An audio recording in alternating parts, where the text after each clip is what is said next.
100 रोटी वाला ससुराल। सुनो जी, मुझे तो शीतल की बड़ी फिक्र रहती है। उसका ध्यान तो बस घर के बाहर दोस्तों के साथ घूमने फिरने में ही रहता है। उसे कुछ बोलो तो एक नहीं सुनती। मैं तो कहती हूँ इसकी जल्दी शादी वादी करवा दो, वरना लड़की हाथ से निकल जाएगी। तुमसे ज्यादा चिंता है मुझे शीतल की शादी की। कल ही वो रामपुर वाले मौसा जी को फोन भी किया था। बता रहे थे एक लड़का है नजर में, उनका अपना घर है और लड़का भी अच्छा है। अरे तो फिर बस बात चलाओ ना, एक बार देखे तो सही लड़का और घर बार कैसा है। कौन से लड़की की बात चल रही है यहाँ? तुम्हारी शादी की बात चल रही है बेटी। अब तुम्हारी शादी की उम्र हो रही है तो लड़का तो देखना पड़ेगा ना।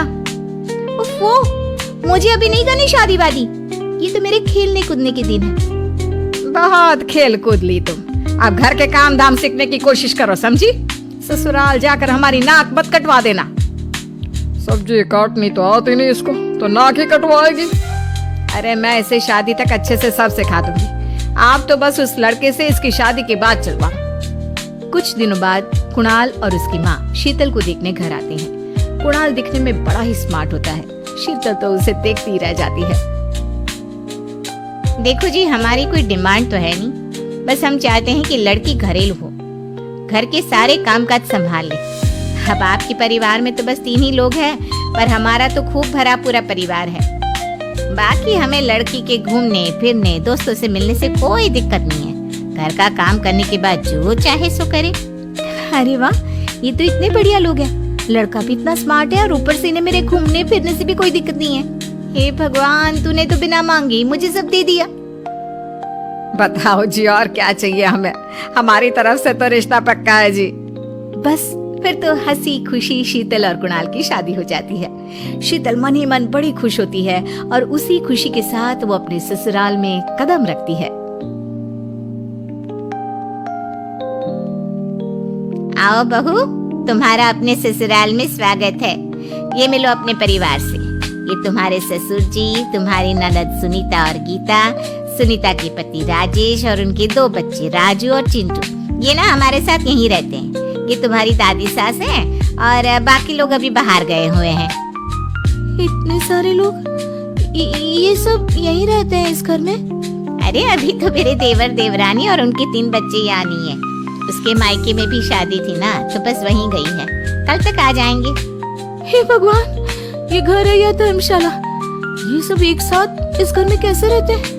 मुझे तो पता ही नहीं था इनका इतना बड़ा परिवार है। अब समझी कि कोई डिमांड क्यों नहीं की इन्होंने। ये सब चाल चले मेरे साथ। अरे बहू, खड़े खड़े क्या सोच रही हो? चलो अपने कमरे में जाकर आराम करो। जी माँ जी। अगले दिन शीतल का ससुराल में पहला दिन होता है। शीतल रसोई में जाकर सबके लिए खीर बनाने लगती है। तभी उसकी ननद सुनीता आती है। अरे वाह भाभी, आज क्या बना रही हो? बस दीदी, आज वो पहली रसोई है ना, तो खीर बना रही थी। अरे भाभी, ये खीर वे रहने दो। घर में 4 लोगों को शुगर है और कुछ लोग मीठा ही नहीं खाते। आप ना सीधा खाना ही बना दो। क्या फर्क पड़ता है, मीठा बने या नमकीन, बस बहू के हाथ की पहली रसोई होनी चाहिए ना। जी दीदी, तो फिर मैं खाना ही बना देती हूँ। आप बता दो खाने में क्या बनेगा?